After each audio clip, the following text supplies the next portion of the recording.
In this video, I'm going to speak about how I feel a team might be able to entice LamarJackson away from the Ravens, given that he has been asked to sign this non-exclusive franchise tag, and also working under the assumption at this point that no one's going to give him 5 years, $240, but also working with the understanding that he's a desirable commodity, talented player, and there will be teams that make offers to him.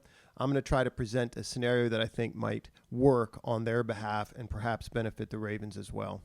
I want to start out saying, though, that the Ravens have a great YouTube community, and I want to speak specifically from my end of things on behalf of the film guys. I think it's really important that we support or continue to support Ravens film guys. I'm not asking this for myself. I just want to point out how much time and effort goes into breaking down film for these guys. There's hours of study that go into each video. It is time consuming. It requires a love for sharing that information. Just a few names. I'm talking about Coach Evans, two guys watching football with Cole Jackson, Jason at Huddle It Up Films, Spencer at Baltimore Beatdown, and certainly also talking about Coach DC at All 22. A quick word about Coach DC, and I've told him this. His stuff to me is absolutely toe-to-toe film analysis with anyone nationally. It's right up there.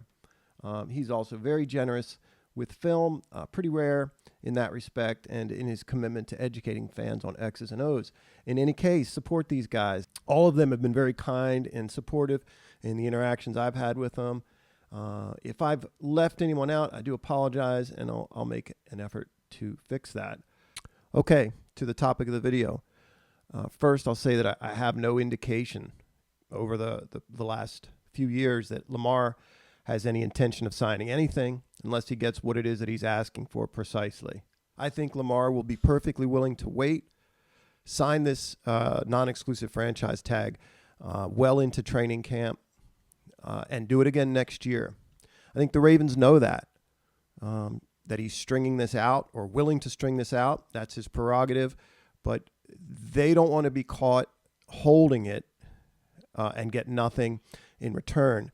I think it's pretty evident that DaCosta and the Ravens feel that LamarJackson has not been negotiating in good faith. They've chosen those two words 4 times in the last week or so in public. I don't think that's an accident. I think above that, they want him to sign the deal. I just don't see that happening. I think there's a fair amount of ego and wounded pride on both sides, both LamarJackson and his camp. Certainly the Ravens. I'll use the Falcons as a hypothetical team that might want to sign Lamar. This hypothetical proposal is that the Falcons would offer Lamar 2 years, a 2-year deal at $55 million a year, guaranteed at signing, so $110. If he plays 2 years in Baltimore, let's say hypothetically, under these different franchise tags, he will make considerably less. If I'm right in supposing that he's willing to play 2 years under a franchise tag this year and next year, he's going to make a lot more money, guaranteed money, signing a deal like that. And it protects him instantly against an injury that might occur in 2023. And him losing out on that money in 2024. So once again, $55 a year, $110 overall. In addition, the Falcons have a young quarterback in Desmond Ridder on a rookie deal. They think he's capable of starting. So he's certainly capable of holding his own in a backup role and in the event of an injury, filling in for a few weeks. On top of the $110 guaranteed, an agent could certainly build an incentive, say $2.5 million for winning the division, perhaps $2.5 million for making the Pro Bowl, etc. And you're adding $5 million, let's say, per year. In 2 years, LamarJackson would be up for another deal, of course. He would sign something comparable with higher guarantees based on performance.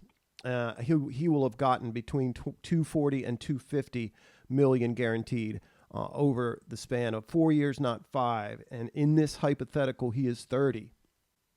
I would say the only thing that would derail what are his stated financial goals is if he underperforms. I do not think the Ravens would try to match this offer, this hypothetical that I'm putting out. They may be able to work in with it a trade of a player. Let's say if Atlanta has players on the last year of their deal, and they're looking to clear space. Of course, the Ravens would have to finagle that in the deal. The Falcons wouldn't be under obligation to provide a player to them. But one way or another, I don't think the Ravens can go another year with this back and forth, this uncertainty in the organization, and they would move on without Lamar. Let me know what you think of this deal, how it might entice Lamar or not.